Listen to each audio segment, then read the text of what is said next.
오늘 성경 말씀 보겠습니다. 갈라디아서 4장 31절과 5장 1절 2절을 함께 봉독하겠습니다.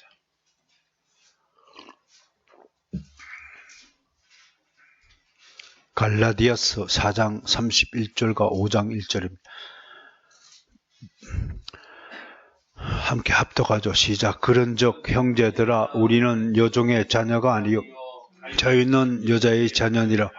그리스도께서 우리를 자유롭게 하려고 자유를 주셨으니 그러므로 굳건하게 서서 다시는 종의 멍에를 매지 말라. 아멘. 오늘은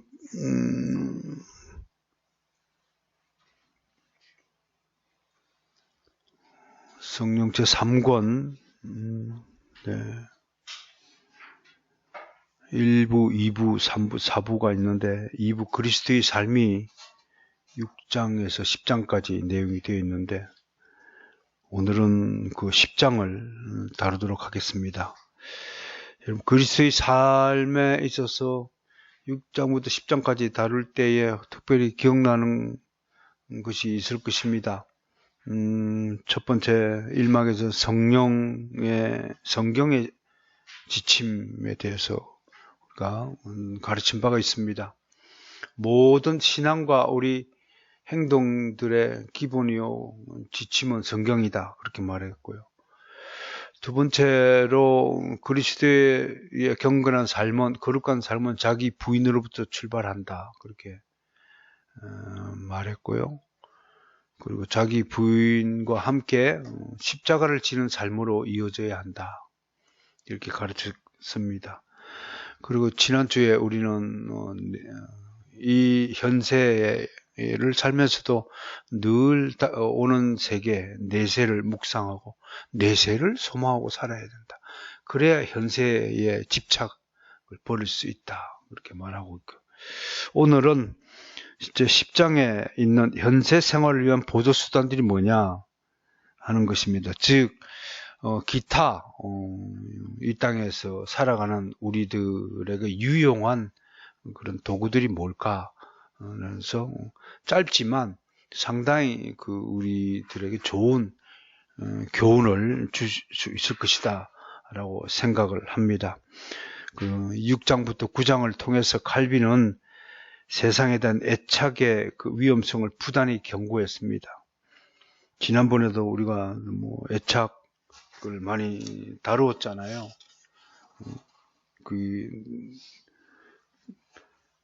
근데 애착에 대한 그 심리학계의 연구에 의하면 사람이 태어나면서 가장 먼저 애착을 가지는 대상이 엄마죠. 엄마가 제일 애착의 대상이 되죠. 그리고 두 번째는 자주 접촉하는 빈도가 높을수록 애착의 정도도 높다 말합니다. 그거 이제 이런 거예요. 요즘 현대인들이 거의 이거는 애착이 아니고 집착 수준이죠. 핸드폰. 신체의 일부가 되어버린 것 같아요. 아마 자기 자신보다도 핸드폰을 더 사랑하는 시대가 아닌가 그렇게 생각을 해봅니다. 정작 이렇게 말하는 저도 하루에 핸드폰 몇 번씩 보잖아요. 이미 우리는 핸드폰과 동반 여행을 하고 있다 그렇게 생각을 합니다. 미국의 예일대학교의 조사 결과가 있는데 어릴 때 엄마의 사랑을 받지 못하고 자란 아이들이 대부분 이제 이 정신병자나 또 술 주중뱅이가 되거나 마약 중독자가 될 확률이 굉장히 높답니다. 그러니까 그런 차원에서 어느 정도 애착, 아주 정도가 굉장히 중요한데 어느 정도의 애착은 참 괜찮지만 지나친 그 애착, 집착, 몰입, 거의 우상 숭배에 가까운 집착 것들이 얼마나 위험한 결과를 낳는가. 요즘 군대 어떤 대령님을 만났는데 말해서 한시라도 옷을 벗고 싶다. 또 어떤 중학교 교사는 또 한시라도 교사 생활을 그만두고 싶다. 요즘은 애들이 사람이 아니랍니다. 진짜로. 특히 어제 그제인가 TV에 어떤 그 여성 전문가가 나와가지고 다 이제 애들 하나씩밖에 안 낳잖아요. 그러면 2030년부터는 완전히 대한민국 사회가 이제 뭐 그 명절 이럴 때는 아마 그 각 집집마다 떠드는 소리가 사라질 것이다. 뭐 할아버지 할머니가 있어야 떠들지. 그리고 거의 이웃과 단교하고 살 것이다. 거리에 사람이 없을 것이다. 그러면서도 살인 사건이 나면 뭐 살인 사건의 퍼센트가 높아질 것이다. 한마디로 결론을 내리는데 여러분 무슨 사회가 결론을 내리냐면 인류 역사상 가장 공포스러운 사회가 만들어질 것이다. 이 애들은 어릴 때부터 다른 사람하고 관계를 맺는 것들이 전혀 훈련받지 않고 자기 혼자만 커온 거예요. 자기 혼자만 사랑받고 있다는 거예요. 그나마 그래도 교회에서 신앙생활 하면서 큰 아이들은 좀 다르겠지만 뭐 굉장히 위험한 사회가 될 것이다. 짐승의 사회가 될 것이다. 좀 끔찍한 보고가 올라오고 있는데 얼마 남지 않았어요. 자식들 잘못 키우면 우리 편안하게 못 죽고 살인 당할지도 몰라요. 2030년이면 몇 년 남았어요? 이제 뭐 10년밖에 안 남았잖아요. 벌써 얼마나 요즘 아이들이 거칠고 위험한지 은행들이 이미 불량하고 좀 속된 말로 싸가지가 하나도 없어요. 얼마나 불량한지 몰라 행동들 은행들이 말도 뭐 째려보는 것도 뭐 보통 째려보고 자기는 그게 무엇이라고 생각하지 모르지만 어른들이 생각하기에 푹 째려보고 말 안 듣고 사람은 말을 듣도록 귀 구멍이 뚫렸잖아요. 말 안 들으면 돼지 되는 거죠. 그런 차원에서 정말 현재 생활의 위험성을 지금 이 부분에서 계속 경고하고 있다는 것을 말씀을 드립니다. 자유를 빙자하여 무절제한 탐욕으로 방종에 빠져드는 것을 경계했습니다. 그러나 한편으로 경건을 추구한답시고 하나님의 말씀을 과도하게 이용하여 사람의 양심의 족쇄를 채우구나. 또 하나님의 말씀 가지고 얼마나 많은 참 장난질이 있었습니까? 이것 때문에 시험이 들어서 교회를 떠난 사람들이 굉장히 많습니다. 어떤 목사님 유튜브를 보는 제목이 뭐냐면 교회에 하나님의 사랑이 식어서 떠난다. 그런 겁니다. 사랑은 뭔가요? 사랑은 한마디로 얘기하면 받는 게 아니고 주는 겁니다. 그렇잖아요. 주는 거잖아요. 근데 평생 동안 어릴 때부터 받는 것만 연습을 받은 사람이 어떻게 다른 사람에게 줄 수 있습니까? 그런 차원에서 교회도 이거는 뭐 교회 가족 우리 교회는 그래도 참 감사한 것은 교회 가족이라는 개념 인식이 살아 있어서 그럼에도 뭐 육신의 가족 중심에서 벗어났다는 건 모르지만 교회 가족이라는 개념이 사라져 버리고 그냥 왔다가 예배 참석했다가 설교 한마디 듣고 집에 가는 것 그게 일주일 동안에 단 한 번 있는, 그걸 자기 스스로는 예배라고 스스로 믿고 그렇게 살고 있는 그리스도인들이 부지기수이지 않습니까? 그것을 경건을 추구한다고 스스로 이렇게 하고 있지만, 과연 그런 모습들을 하나님이 어떻게 평가하실까 보셔야 됩니다. 아무튼 물질에 대한 혐오감을 불러일으키는 극단적인 신앙을 경계했습니다. 그러면서 오늘 10장에서 제일 처음에 그럼에도 불구하고 이 땅의 모든 것들은 하나님이 주신 선물이다, 그렇게 말합니다. 그 선물을 마음껏 또 기쁘게 누려야 할 자유가 있다. 지나치게 물질을 혐오하지 말라. 하나님이 주신 선물이라고 하는 것입니다. 이 세상에 사는 한 필수품도 있고 즐거움을 주는 것들을 피할 수 없다라고 전제하면서 한 몇 가지 지침을 우리에게 가르치고 있는데, 첫 번째, 깨끗한 양심으로 살아야 한다. 근데 어떻습니까? 요즘에 양심대로 살면 손해보죠.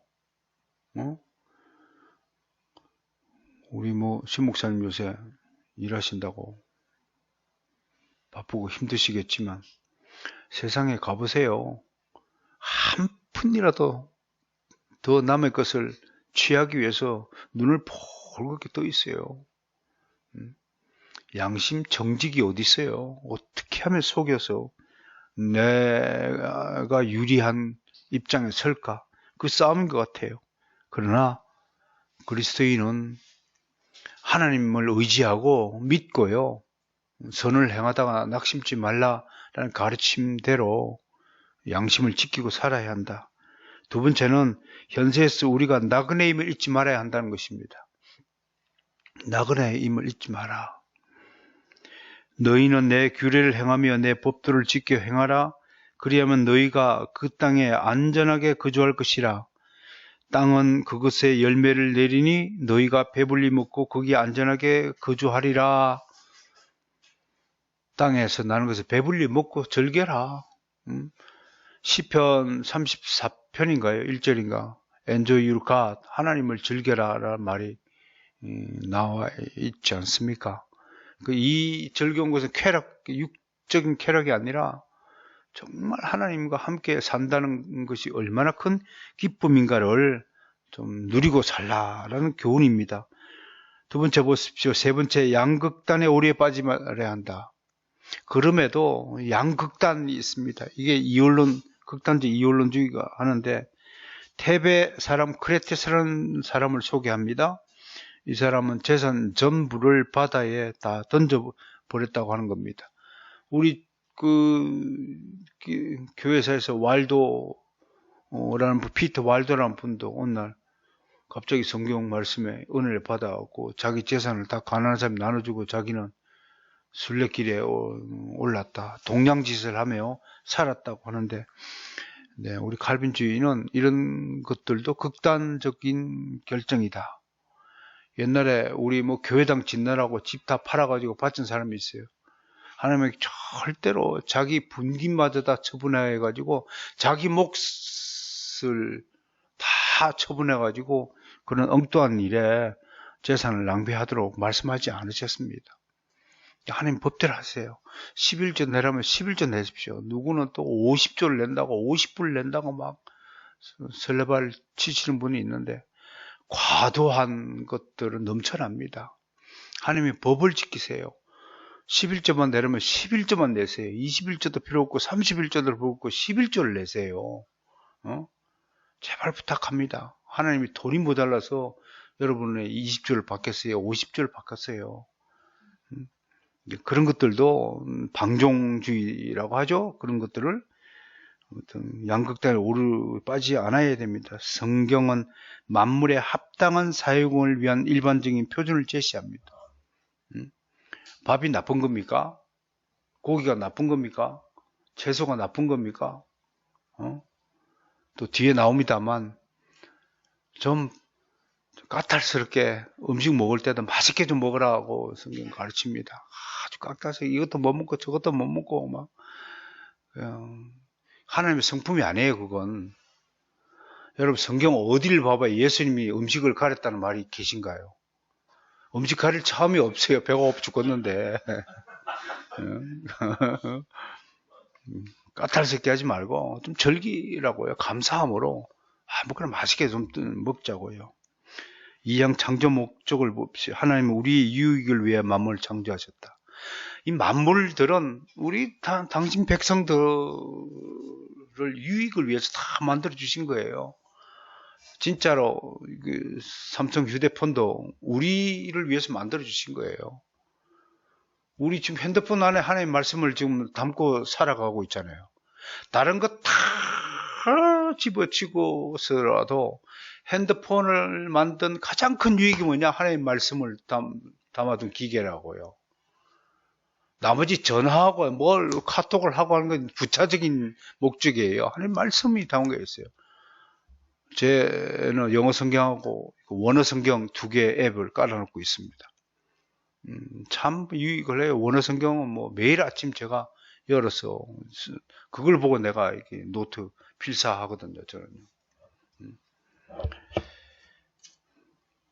유익을 위해 만물을 창했다. 음식 같은 거 여기 나오네요. 우리 육체에 필요한 것을 공급하고 기쁨과 즐거움을 주기 위함이다.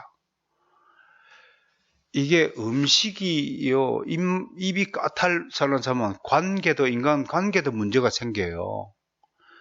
이 소문이 나잖아요. 회사 직장 생활하는데 입이 좀 짧다 우리말로 그렇게 표현하죠. 그런 사람은 같이 안 다니려고 그래요. 피곤하잖아요. 어디 음식을 시켰는데 그 한 사람 때문에 뭐 먹고 넌 못 먹지 그러면 또 참 피곤하거든. 어울리지 못하거든. 기도하세요. 짧은 입을 길게 좀 만들어 달라고 기도하는 수밖에 없어요. 저도 사실은 이제 소위 말하는 영양탕 이걸 처음에 못 먹어드렸어요. 근데 이제 취재 기자를 하니까 그거 못 먹고는 취재가 안 돼요. 어울리지 못해요. 배는 고픈데 영양탕 집에 가면은 영양탕만 있잖아요. 다른 게 없어요. 그건 뭐 있는 집도 있고 없는 집도 있는데 옛날에는 아직 그거 하나밖에 없어요.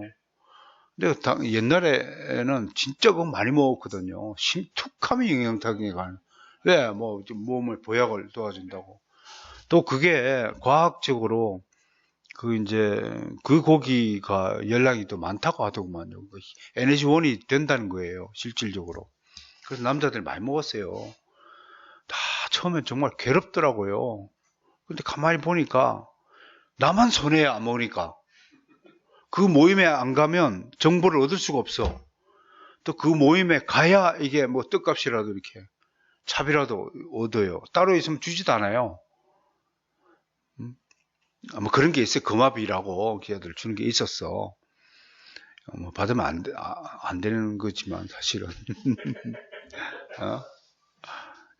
아무튼 음식, 입이 짧은 거, 의복, 아름다움과 품위를 고려하신 것이다. 옷도 잘 입으라고 지금 가르치는 거예요, 지금, 옷도. 그냥 옷을 그냥 사이사철 그냥 추리닝을 입고 돌아다니고, 그러면 안 된단 말이에요. 옷도 보세요. 아름다움과 품위 있게 입으라고 지금 가르치고 있잖아요. 그러니까 칼빈 시대 때 종교개혁가들 옷들을 보면은 다른 옷을 입으면 목사의 뭔가 품위가 없어질까봐 목사 가운을 입고 다닌 거예요. 가운, 망토 그거 입고 다닌 거예요. 옷이라면 그거 하나밖에 없잖아요. 옷을 때와 장소에 맞도록 입어야 돼요. 주일날에는 되도록이면 넥타이를 매고 아니면 한복을 입든지 주일날 되면 내가 뭐라고 그래 예복을 좀 그게 형식적인 것이 아니라 그 속에 나의 그 경건한 마음을 담는 거거든요. 품격을 담는 거거든요. 옷이 날개라는 말은 옷이 품격이라는 겁니다. 그 성경도 그렇게 해요. 품위와 아름다움을 위해서 옷을 잘 갖춰 입어야 된다. 주일날 되는데도 빨간 잠바 입고 나오면 그건 하나님께 대한 예배가 아니죠. 예배는 그 뭐예요? 예를 다하여 절한다는 뜻 아닙니까? 예배가. 또 그 산에 가면서 뭘 그렇게 패션쇼 하듯이 막 최신 그 등산 장비는 다 사가지고 올라가는데 어디 가서 약수터 가더라고. 무슨 정상에 가면 몰라도 뭐 크게 폼 제거하는 거 그거 품격하고 관계가 없잖아요. 아니 약수터 가면 뭐 줄링 바람 올라갈 수도 있는데 또 저기 양복 입고 산에 가는 사람 좀 말고 그리스도인들은 장례식에 가면 그래도 뭐 대충 검은 좀 맞춰 입고 품격이란 말이에요. 품격이라는 것은 그 사회에 통용되는 보편적 상식을 품격이라는 거예요. 너무 튀어나게 하지 말고 여기 우리 동네에도 그 이상한 죄송해요. 뭐 우리가 보기엔 이상한데 그분은 뭐 나름대로 개성이 있는 삶을 산다고 그렇게 하는지 모르겠지만 참 독특하신 분이 있어요. 모자도 한겹 빼딱하고 있어요. 담배 파이프를 다 물고 뭐 시인처럼 고개를 팍 숙이고 하루에도 뭐 몇 번씩 왔다 갔다 해요. 이 정릉천변을. 뭐 깊이 있는 생각을 하는 것 같지도 않고 뭐 책을 손에 들고 다니지도 않고 약간 좀 다른 격조를 가지신 분이신데 쉽게 얘기하면 좀 맛이 좀 같다 라고 할 수 있는 분인데 아니 뭐 동네에서 왔다 갔다 하면서 여름철에 보세요. 삼배 옷 깨끗하게 빨아가지고 빳빳하게 무슨 대감집 잔치집에 가는 것처럼 옷을 입고 왔다 갔다 하는데 별 할 일도 안 해요. 저 위에 갔다 그냥 내려와요. 올라갔다 왔다 내려갔다 하는데 그렇게 또 격조 높은 옷을 입으니까 그것도 좀 이상하고 잘 안 보이시죠? 네, 아프신가? 그분 쳐다보는 것도 참 좋은 구경거리인데 말입니다. 몇 년 전만 해도 정릉에 세 분이 우리 정릉을 지켰었어요. 여름인데도 겨울 잠바를 입고 앉아 계신 분 계셨고 또 아주머니 한 분 이상한 치마를 입으시고 우리 정릉을 지키셨죠. 또 한 번은 저기 588 앞에 와가지고 그 앞에 하루 종일 앉아 계시는 아저씨가 한 분 계시는데 돌아가셨다고 서가셨어요. 그 입구만 하루 종일 쳐다보는데 무슨 사연이 있는지 아무튼 그렇게 옷 입지 마시고 정상적으로 품격 있고 아름답게 옷을 좀 입자 이런 얘기입니다.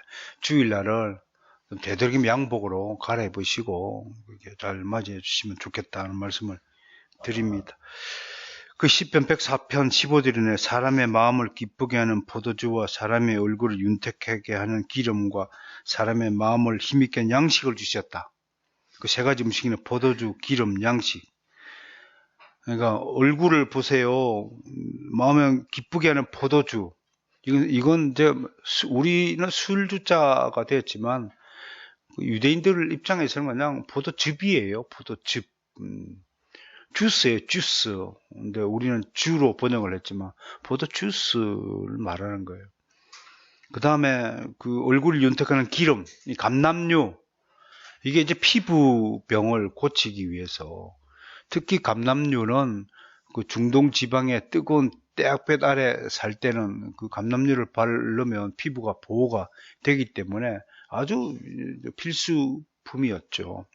이거 요즘에는 이제 미용으로 있으니까 얼굴도 좀 바르고 삽시다. 예? 아니, 바르고 사라고 좋은 화장품 하나님이 주셨잖아요.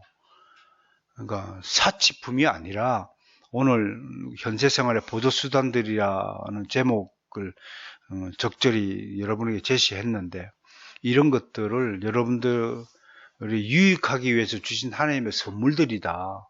이런 것들을 지나치게 경계하거나 또 지나치게 막 탐하거나 하는 극단적인 것을 피하고 적절하게 아름다움으로 사용해야 한다고 가르쳐 주는 것입니다. 주님이 우리를 위해 만드신 아름다운 것들을 즐기는 죄가 아니다라고 칼빈은 분명히 이야기합니다. 창조주는 금과 은 그리고 상아와 대리석에게 아름다움을 주셨어. 그것들을 일반 금속이나 돌보다 더 귀중하게 여겨지도록 허락하셨다. 그러니까 귀한 곳에는 귀한 물건을 쓸 수 있다는 거 하는 것입니다. 아니, 왕궁을 짓는데 초가상간으로 지어 줄 수가 있습니까? 왕궁을. 하나님의 성전을 짓는데 저 북한산 저 소나무 작대기 몇 개 꺾어가지고 하나님의 성전을 지을 수 있습니까? 그럴 수 없다 이겁니다. 귀한 곳에는 귀한 재료를 사용해서 집을 지어야 한다 이겁니다. 그렇다고 또 돈도 5천만 원밖에 없는 사람이 내 집을 금은 보화로 짓겠다. 그거 안 된다는 겁니다. 그러나 500억 좀 가진 사람이라면 그렇게 대리석을 하고 집을 지을 수도 있는 거란 말입니다. 근데 우리는 어땠습니까? 괜히 대리석을 지은 집만 보면은 저놈의 새끼는 어디서 돈을 벌었을까? 그러고 막 욕부터 하고 있잖아요. 그거 아주 잘못된 겁니다. 아주 잘못된 겁니다.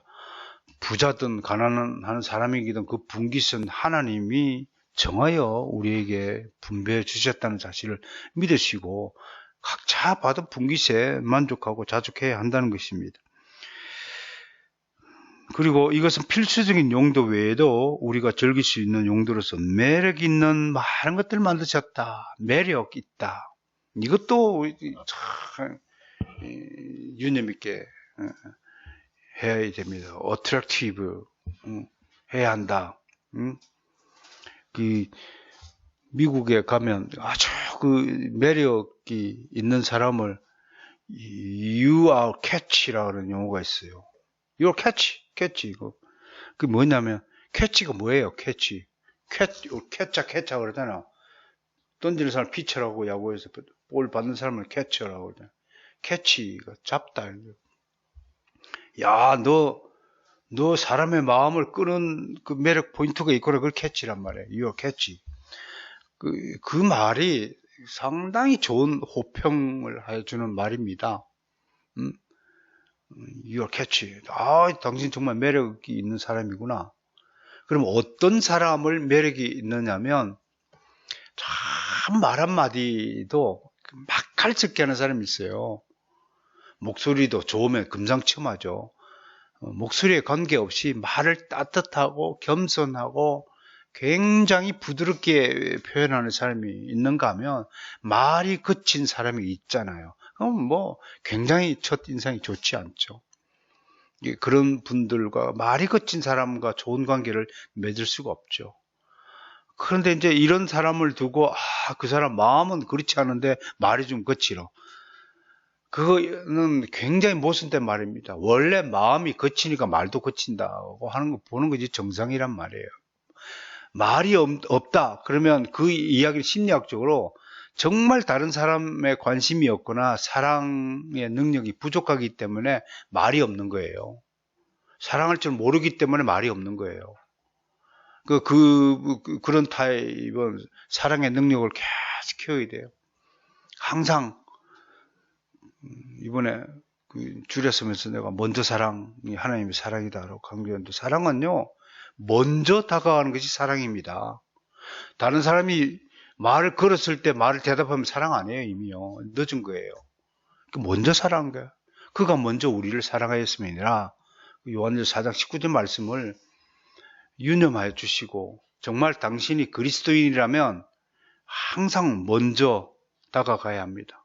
그게 그리스도인의 징표입니다. 그렇지 않으면 당신은 저 반쪽짜리 그리스도인밖에 안 돼요. 사랑이 아니라면 우리가 하는 언행이 사랑이 아니라면 그거는 가짜이거나 미숙한 그리스도인일 수밖에 없어요. 저는 원래 성격이 그래요. 그거 있을 수 없어요. 그리스도인들에게 그런 말은 적용이 안 돼요. 그건 거듭나지 않았다는 거예요. 우리는 자연적 성품을 버린 지 오래예요. 이미 하나님에 의해서 신적 성품을 부여받은 거예요. 신적 성품을 부여받아서 매력이 있는 아주 다른 사람들의 사랑을 받는 하나님의 속성을 물려받았다라고 하는 뜻입니다. 이런 차원에서 우리가 이 땅에 살아가면서 여러 가지 갖춰야 될 것들을 한번 따져 보았습니다. 그러면서 사망에서 6강까지 이제 뭘 가르치면 좀 목적 있는 삶을 살라라고 말씀하고 있습니다. 모든 열매는 하나님이 베푸신 정당한 은혜다, 그렇게 설명하고 있습니다. 그러나 우리는 늘 육체의 정욕을 절제하는 데 힘써야 합니다. 절제가 없으면 방종이 되기 때문이라고 말합니다. 모든 열매는 다 하나님의 은혜다, 우리를 위한 은혜다. 그러나 그걸 과도하게 탐하지 말고 절제해야 한다. 저도 맛있는 음식이 나오면 꼭 가야식을 해요. 그러면 여차 없이 하나님은 징계를 해요. 소화불량으로 징계를 해요. 밤새 끄덕대요. 참 어리석고 미숙한 거예요. 그러면 다음에는 또 맛있는 음식 나오면 절제합니까? 또 금방 잊어버리고 금방 침샘을 자극하는 그 굴복해하고 또 집어넣습니다. 또 그러면 밤새 소화불량으로 끄덕대는 징계를 받습니다. 이런 그 절제가 참 얼마나 중요한지 모릅니다. 육체의 정욕을 절제해야 합니다. 욕구를 절제해야 됩니다. 참 이번에 차를 이렇게 교체하면서 그게 그 뭐라고 차가 그게요. 쓰던 차가 정이 붙어가지고 그 새로운 차에는 서로 장단점이 있죠. 근데 지난 차에 있던 게 없으니까 불편한 거예요. 지난 차에는 촥 그럼 창문 쫙 커튼도 올라가고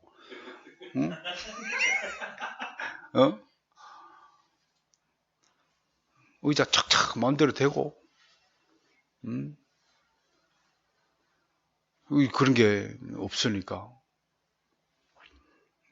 물론 뭐 화면 지난 차보다 화면도 넓고 또 연비도 좋고 뭐 좋은 장점이 있음에도 불구하고 참 인간의 이 탐욕은 참 뭐라고 말할 수 없어 뭐 부끄러운 일인 것 같아요. 육체의 정욕을 억제하기 위해서 어떻게 해야 됩니까? 아무리 노력해도 인간으로서는 불가능하고 갈빈이 이렇게 얘기합니다. 창조주 하나님을 기억하고 감사해라. 그래서 언젠가부터 저는 아침에 일어나자마자 무릎 꿇고 오늘도 건강하게 깨워주셔서 감사합니다. 한 번은 좀 일을 탁 났는데 잘 때는 모르잖아요, 아픈 줄. 근데 갑자기 몸이 어시석하고 좀 안 좋더라고요. 그럼에도 불구하고 건강하게 깨워주셔서 감사합니다 했더니 좀 있다가 몸이 싹 개운해지는 느낌을 받았어요. 어쨌든 창조주를 기억하고 감사하자. 눈 뜨자마자 하나님께 감사하는 기도를 한번 훈련해 보십시오. 한번 반복해 보십시오. 실천해 보십시오. 반드시 좋은 하나님의 은혜의 보상이 있을 것이다. 그렇게 말씀드리고 싶습니다. 절제하지 못하고 오염된 정신이라면 어찌 하나님께 감사할 수 있겠습니까? 사치스러운 의복을 입고 스스로를 높이고 다른 사람을 경멸한다면 하나님에 대한 진정한 감사는 없는 것입니다. 우리가 뭐 사치스러운 옷을 입을 필요는 없겠죠, 그죠? 그렇디다. 나는 제일 지금도 이해 못한 게 가방 하나에 여자들 3천만 원 주고 가방을 산다는 거 하여튼 이해가 안 돼요. 내 머리 이해가 안 돼요. 가방 그거 여기 저 정릉시장 앞에 가방 가면 15,000원짜리 절비해요. 여자 가방. 어떤 사람은 선글라스를요 1,500만 원짜리 주고 쓰고 다니는 사람이 있습니다. 나 거짓말인 줄 알았어요. 무슨 선글라스가 1,500만 원이고 여기 15만 원이면 산다고. 아니면 정릉시장 가보세요. 10,000원짜리 선글라스가 얼마나 많은데. 야, 그 1,500만 원짜리 선글라스 안경이 깨지면 얼마나 아까울까. 그러니까 그렇게 과다하게 쓸 필요가 있을까 그런 생각을 하고 양복이나 이런 것들도 적절한 수준에. 그래서 여러분 NC 가십시오.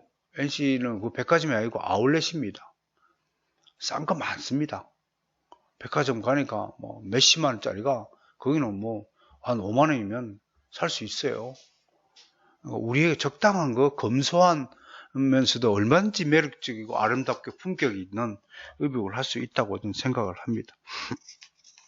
안타깝게도 역사에서 참으로 많은 사람이 쾌락에 모든 감각이 예속되었고 정신이 압도되었습니다. 바울은 정욕을 위하여 육신의 일을 도모하지 말라고 했습니다. 선을 한번 넘으면 통제하기 어렵습니다. 그 쾌락에 미칠 것이에요.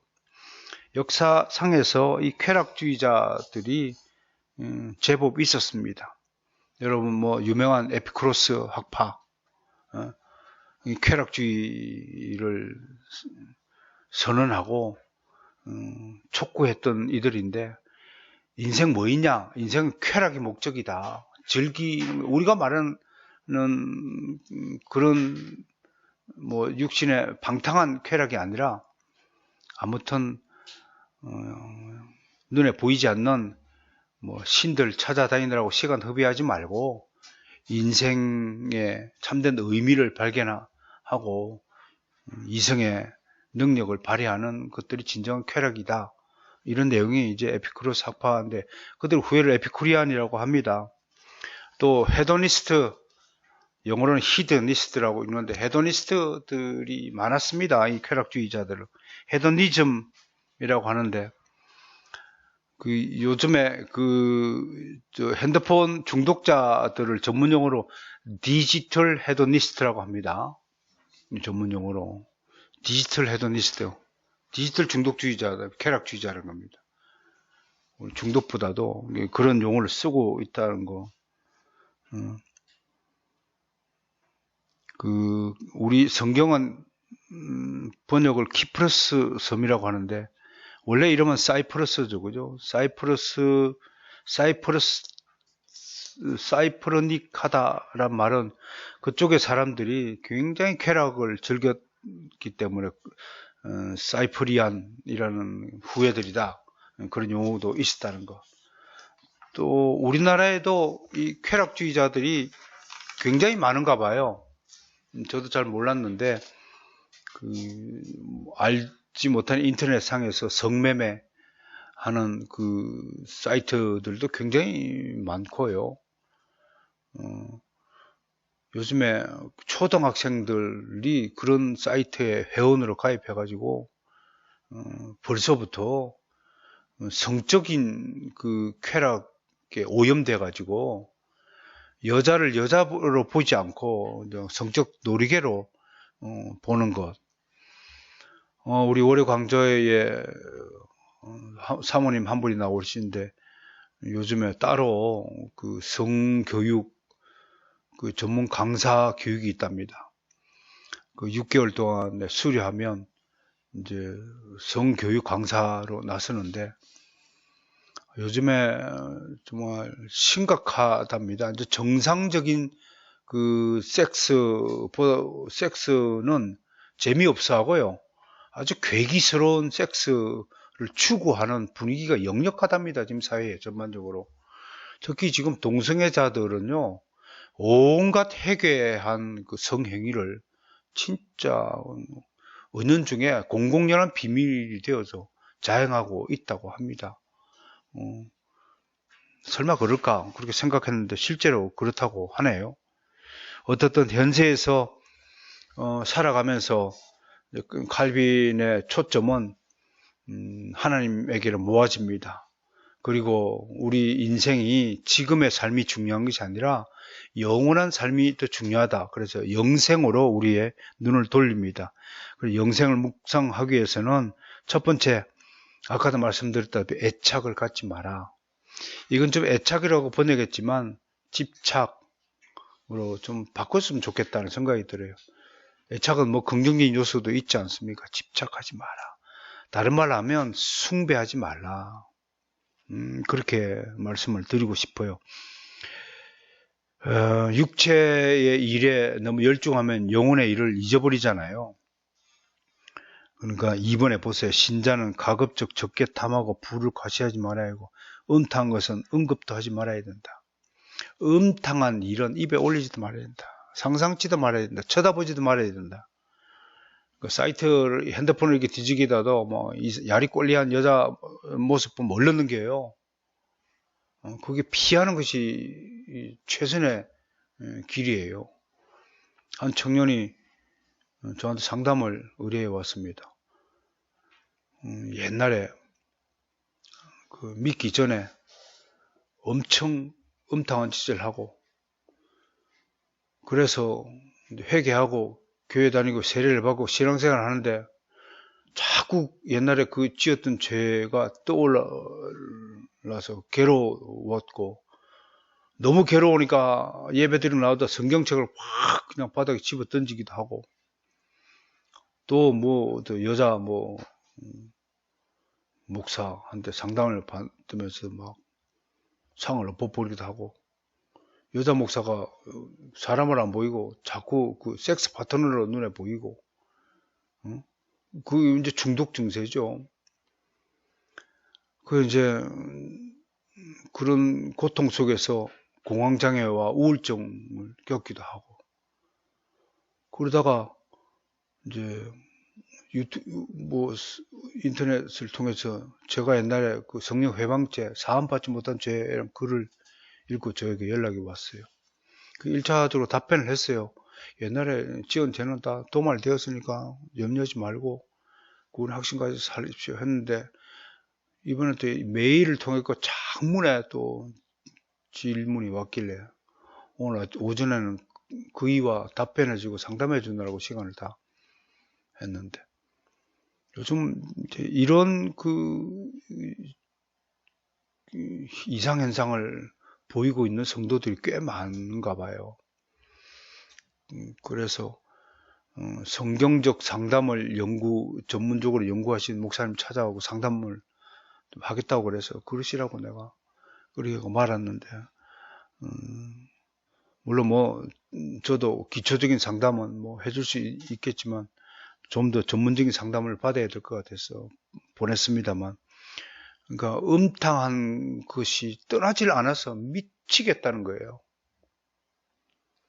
그러니까 이런 걸 우리가 이제 영적으로 보면 옛날에 우리 음란한 귀신이 붙었다 그렇게 말하는데, 이거는 이제 정신적으로 과학적인 측면에서 치료가 하다 보면, 아까 얘기했잖아요. 자꾸 접촉을 많이 할수록 애착, 집착이 생긴다고 하는 원칙대로 아무도 가급적 멀리 해야 됩니다. 그렇다고 또 여자를 안 보고 살 수는 없잖아요. 벌써 여자 몸 눈 감습니까? 눈 뜨고. 그렇게 살 수는 없잖아요. 근데 이런 것들은 전문적인 치료가 좀 필요하다.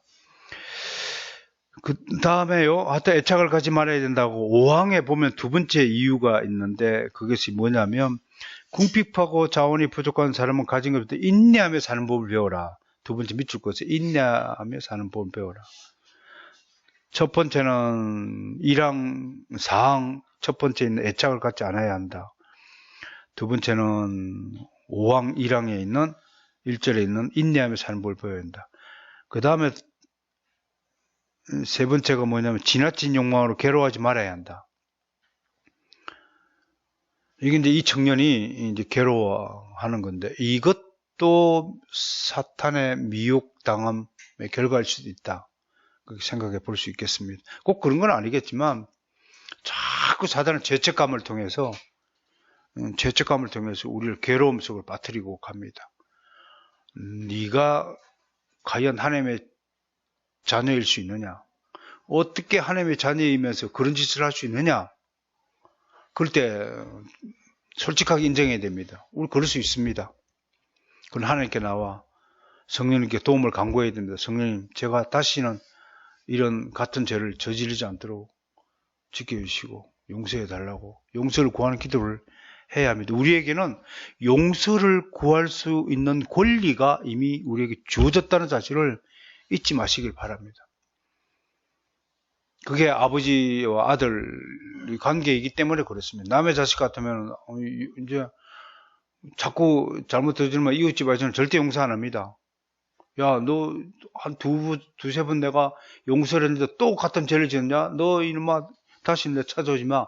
그게 이웃집 아저씨죠. 근데 우리 아버지는 자식은 뭐 10번이고 20번이고 잘못해도 아버지 잘못했어요. 그럼 다음부터 그러지 마라. 그게 아버지와 아들의 관계에서 일어날 수 있는 거죠. 그 다음에 네 번째 우리가 주시는 원칙, 지침이 뭐냐면 이번에 경건을 추구하는 사람은 밑줄 그 사도의 모범을 따라 살라 라고 이야기할 수 있습니다. 제가 그 프린트한 내용을 다시 정리하여서 번호를 붙였어요. 여러분에게 지금 설명하고 있습니다. 비천에 처할 줄도 알고 풍부에 처할 줄을 알아 모든 일에 배부르며 배고픔과 풍부와 궁핍에도 일체의 비결을 배워야 한다. 일체의 비결을 터득하는 우리 모두가 되기를 원합니다. 이러려면요 좀 초월해야 합니다. 돈 그거 보면 진짜 돌같이 보라라는 그 격을 좀 생각해 보세요. 돈은 내가 생활하는데 필요한 것만 있으면 됩니다. 더 나아가서 더 필요한 돈이 뭐냐면 내게 주신 소명을 이루기 위해서 필요한 재원은 하나님이 반드시 마련해 주실 줄 믿고 내가 땀 흘려서 그걸 저축하고 준비하고 저장하고 모아두는 겁니다. 언젠가는 하나님이 함께 이 모아둔 재력들을 쓰실 것입니다. 그때 과감하게 하나님께 내어드리면 되는 것이거든요.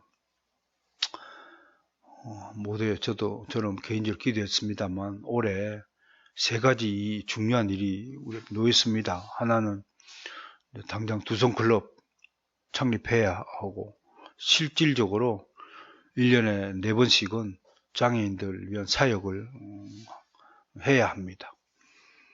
더 넓혀갔으면 좋겠습니다. 두 번째는 아프리카 학교 세워야 합니다. 뭐 저희가 주축에 되어서 세우는 건 아니지만 그래도 동참하여서 아프리카 학교를 좀 세우는데 헌신하면 좋겠다.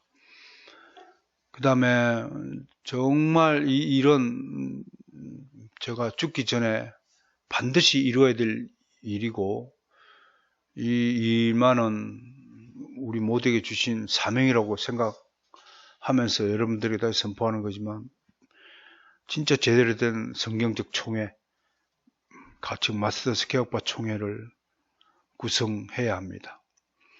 그 밑에 8개 노예를 두어서 하나하나씩 구성해야 합니다. 그렇게 해서 이 땅에 우리 조국 한국 교회가 모두가 개혁파 교회가 되도록 참된 신학과 참된 신앙 고백 위에 세워진 교회가 되도록 그리하여서 목사 개인이 마음대로 막 교회를 어지럽히고 신학도 없이 신앙도 없이 성도들을 괴롭히는 이런 사례는 없어야 합니다. 철저하게 하나님의 말씀과 법에 따라서 세워지고 운영되어지는 그런 참된 교회를 다시 한번 일으켜 세워야 하는 것이 우리의 의무가 아닌가 생각합니다. 올해 안에 이 세 가지 일을 추진하고 이룰 때까지 기도해 주시고 후원해 주시길 바랍니다. 그 다음에 3항에 보면 세 번째 원칙은 만물은 우리에게 위탁되는데 우리는 후에 그것을 어떻게 사용했는가 각자 결산보고한다. 다섯 번째 행동 원칙으로 결산보고해야 한다라는 것을 항상 마음속에 새겨야 됩니다. 결산해야 됩니다. 돈을 함부로 쓰거나 그러면 나중에 다 하나님이 결산할 때 너 돈을 이렇게 함부로 썼느냐 한다는 것입니다. 말을 함부로 하는 사람은 반드시 말에 대한 결산을 합니다. 하나님이. 하나님을 의식해야 됩니다. 결산 보고해야 한다는 것은 늘 하나님 앞에서 말하고 행동한다는 사실 잊어버리지 않아야 됩니다. 하나님 지금도 우리를 쳐다보고 계신다. 코람데오 정신입니다. 이것이. 그러니까 성질이 좀 날 때는 하나님이 딱 쳐다보고 어떻게 하나님 얼굴을 향해서 화를 낼 사람이 이 지구상에 어떤 인간이 하나님을 향해서 화를 낼 수 있습니까? 그렇잖아요. 그러니까 그런 차원을 좀 생각해 주시고 화가 날 때 하나님 얼굴을 좀 떠올려 보시고 십자가를 다 앞에 그려 놓으시고 그럼 화가 좀 빨리 사그라들지 않을까 생각을 합니다. 하나님은 절제, 검소, 절도를 적극 권면하시고 무절제, 자만, 허시, 허세, 허영심을 정오하신다. 무엇보다도 선한 물질의 분배보다도 사랑의 결합을 더 원하신다. 하나님은 행동보다도 마음을 더 중요시 한다는 말입니다. 그래서 내 중심을 본다라는 말입니다. 왜? 사람 마음 먹은 대로 행동하게 돼 있어요. 정말 거칠게 하는 사람은 거친 마음이 있기 때문에 거칠게 행동하는 거라고 하나님은 그렇게 평가하시는 거예요. 그 속에 사랑의 마음이 더 중요하다는 겁니다. 뭐 괜히 형식적으로 뭐 그냥 선물하고 뭐 이렇게 하는 것보다도 평소에 항상 위하고 섬기고 헌신하는 그런 사랑의 자세가 더 중요하다는 겁니다. 마지막 6항으로 이제 오늘 이제 모든 말씀의 교훈을 한마디로 종합하자면 각자 소명을 받은 대로 살라라는 것이 우리에게 좀 가르침입니다. 주님은 우리가 삶을 살 때 각자 자신의 부르심을 바라보라고 명령하십니다. 하나님은 우리 우매함과 성급함 때문에 모든 것이 혼란에 빠지지 않게 하시려고 각 사람에게 각자만의 삶의 의무를 지정해 주셨습니다. 그리고 아무도 경솔하게 자신의 한계를 벗어나지 않도록 다양한 종류의 생활 양식을 소명이라 이름하셨습니다. 이게 무슨 말입니까? 각자 받은 소명이 다르다는 겁니다. 다르지만 그것이 하나님께로 온 소명이라면 결코 틀린 것이 아니라는 겁니다. 옳지 않은 것이 아니라고 하는 것입니다. 무슨 소명이 귀하고 무슨 소명이 천한 그런 것이 없다고 하는 것입니다. 다양한 종류 생활 양식으로 주셨다는 것입니다. 그러므로 개개인은 자신이 인생 내내 부주의하게 배회하지 않도록 하시려고 주님이 지정하신 초소가 있다는 걸 기억해야 됩니다. 자기 자리가 있다는 겁니다. 자기 자리가 있어요. 우리 바로선교회를 대한민국 서울시 성북구 정릉 사동에 위치한 것도 이게 하나님 주신 자리입니다. 초소입니다. 여기서 우리가 정릉 사동을 지켜야 합니다. 우리의 모든 행위는 주님이 주신 소명에 따라 주님의 판단을 받습니다. 저의 언급 진술 하나가 있네요.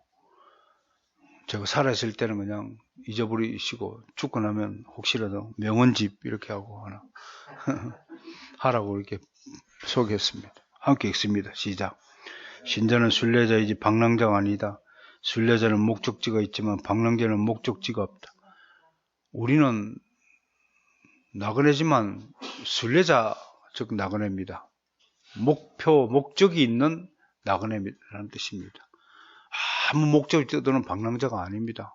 아까 그 정릉에 왔다 갔다 하시는 분 그런 떠돌이가 아닙니다. 우리는 소명이 모든 바른 일의 시작과 기초라고 하는 것입니다. 그래서 소명에 따라 행하지 않는 사람은 하나님 보시기에 결코 바른 길을 걸을 수 없으며 자신에게 주어진 의무를 완수할 수도 없습니다. 결국 그리스도인의 삶은 소명의 삶입니다. 그 위에 중요한 건 하나도 없습니다. 나머지는 다 부차적인 것입니다. 결혼을 하고 아기를 낳고 먹고 자고 살고 일어나고 말하고 움직이고 하는 것은 소명을 이루기 위한 다 부차적인 부가적인 요소이지 그 목적이 아닙니다. 정말 이것을 좀 한국의 교인들이 깨달았으면 좋겠습니다. 우리는 왜 예수 믿느냐 그러면 솔직히 말씀드려서 말은 뭐 하나님의 영광을 위하여 하지만 실질적으로는 그냥 내 가족주의입니다. 우리 가족 편히 잘 먹고 잘 사는 거 그게 신앙의 목적입니다. 그러나 신앙의 목적은 각자 주신 소명을 이루는 것입니다. 그런데 더 좀 안타까운 것은 아무도 나에게 주어진 소명이 무엇인지 알고 있는 사람이 거의 없다는 것입니다. 참 이게 우리를 좀 더럽게 합니다. 당신의 소명이 뭡니까? 잘 모르겠는데요. 청년들도 마찬가지입니다. 교회 안에서도 그냥 왔다 갔다 하는 겁니다. 그냥 왔다 갔다. 그냥 뭐 결혼했으니까 사는 거고, 애기 낳았으니까 애기 키우는 거고, 돈이 떨어지니까 돈 벌러 다니는 거고, 왔다 갔다 하는 겁니다. 제가 여러분 앞에 계속 텐미션을 강조하는 것은, 저는 칼빈주의자이기 때문에요. 소명주의자입니다. 소명을 위해서라면 무엇이든지 포기할 수도 있어야 됩니다. 한편으로는 배와 부친을 버릴 수 있어야 됩니다. 너는 고향과 친척과 아비 집을 떠나라 하면 떠날 수 있어야 되는 겁니다. 소명을 위해서라면 다 포기할 수 있어야 됩니다. 그런데 우리는 포기하지 않습니다. 소명 우선이 아닙니다. 나 우선이고 내 가족 우선입니다. 내 혈육 우선입니다. 내 일가 친척이 우선입니다. 구정 때 누가 모이나요? 믿음의 가족들끼리 구정 모여서 명절 지켜나요? 이스라엘인들은 6월절에 다 성전에 모여서 6월절 지키잖아요. 명절 지키잖아요. 우리는 유교주의자라서 전부 지가족끼리, 가족끼리, 육신의 가족끼리 뿔뿔이 모여서 명절 지키잖아요. 이거 자체가 틀린 거예요. 이거 고치지 않고는요, 소명 인생을 살 수 없습니다. 우리한테 무슨 설날 명절이 무슨 소용이 있어요? 종교교가들은 구약의 절기마저도 다 폐기 처분했어요. 물론 지금도 뭐 종교교육들은 목숨을 버리시면서 순교를 하시면까지도 처분을 했던 그런 절기들의 망령들을 되살려가지고 또 무슨 사순절 지키고 무슨 뭐 고난주간 지키고 뭐 별짓 다 하죠. 성탄절, 뭐 오순절, 부활절, 6월절, 초막절, 장막절 어쩌고 저쩌고 하면서 다 해갖고 우리가 지금 옛 언약 시대에 살고 있나요? 구약 시대에 살고 있습니까? 또 모르고 그렇게 살고 있잖아요. 그러니까 소명 인생이 아니면 아무런 의미가 없습니다. 네. 참, 제가 한국에 수입된 기독교를 유독교라고 말은 하지만 말하고 있는 저 자신도 유독교인입니다. 머리부터 발끝까지 유교적 가치관이 지배해 있다 이겁니다. 그래서 매일같이 성경적인 인생관, 가치관, 세계관으로 바꾸기 위해서 노력해야 한다는 겁니다. 이게 소명 인생입니다.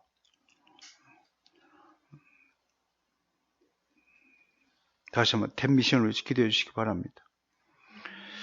3번 볼까요? 소명을 의식하고 행동하지 않으면 삶의 여러 부분의 조화를 이루지 못할 것이다. 반대로 소명을 의식하고 산다면 정연한 삶을 살 것이다. 정연한 삶, 멋진 표현입니다. 바르고 초연한, 초월한 삶입니다. 소명의 삶을 살지 않으면 그건 그리스도의 삶이 아닙니다. 그냥 소명의 삶을 살지 않으면 아까도 점심 먹으면서 내가 애들한테 그랬습니다만 소명적 인간이 되지 못하면 인생이 아니라면 그냥 우리는 땅벌레입니다. 그냥 땅벌레입니다. 그거 기억하시고 살아야 됩니다. 정말 목적이 있는 우리 삶이 뭐냐? 소명의 인생이다 라는 것을 마지막으로 강조하시면서 4번을 함께 읽습니다. 시작. 모든 일에 있어 하나님께서 자신의 인도하심을 아는 사람은 걱정과 수고와 곤란과 그 밖에 모든 짐들 속에서도 많은 위로를 받을 것이다.